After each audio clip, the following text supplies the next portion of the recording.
You can always tell how good a conference is going to be just by looking at the speakers list.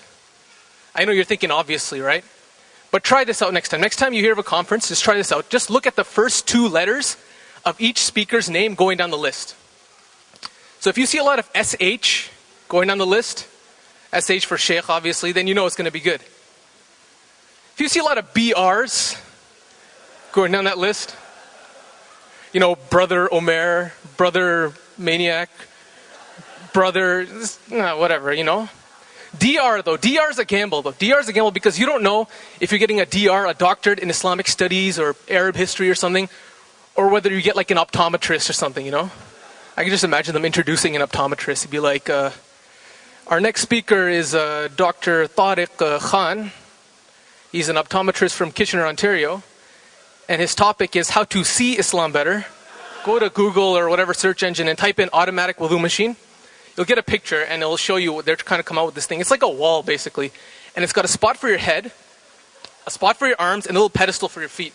And by running water through the system, it will it will wash all the parts for your wudu, so you don't have to do anything. I don't see the point personally. The one thing though, I am looking forward to it coming out because I can't wait to see the commercial for this thing. I could just imagine the commercial being one of those cheesy like infomercial type things. You know, where they have that one like naive customer there and he doesn't know what to do, and then this one random voice in the back has all the answers for him. And just picture, you know, a brother in front of a sink trying to make his wudu, start washing his hands, and all he hears is this random voice in the back be like, "Don't you just hate it when you have to wash your hands?" And they'll show him washing his hands, right? He'd be like, "Well, we can do that for you."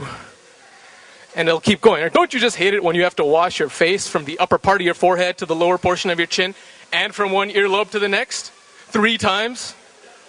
Well, we can do that for you. Don't you just hate having to put that foot in the sink?" I think that the easiest job in the world by far would have to be being a weatherman in the Middle East. Don't get me wrong. I've traveled to the Middle East a few times. I've been there, and every single day that I've lived in the Middle East, the weather has been more or less exactly the same.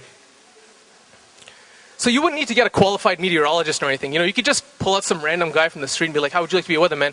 And they just take him in, right? You get to dress him up in a nice suit, sit in front of the camera outside and wherever, and with the microphone looking in the camera, and he'd just be like, "Today's weather is hot. Tomorrow's weather is hot again. And Friday is a chance of hot wind."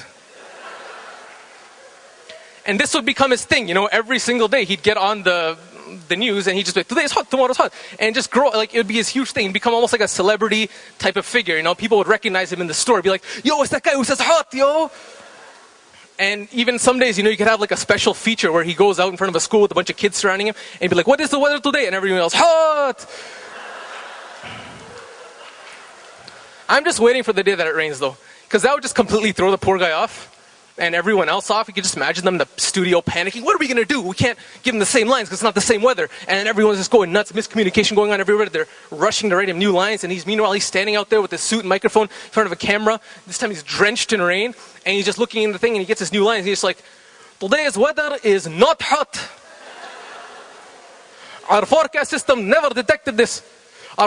Wait 1 second, I'm getting a message. What? We have no forecast system. You guys have just been feeding me the same lines every day. I can't believe I left my old job for this. I quit."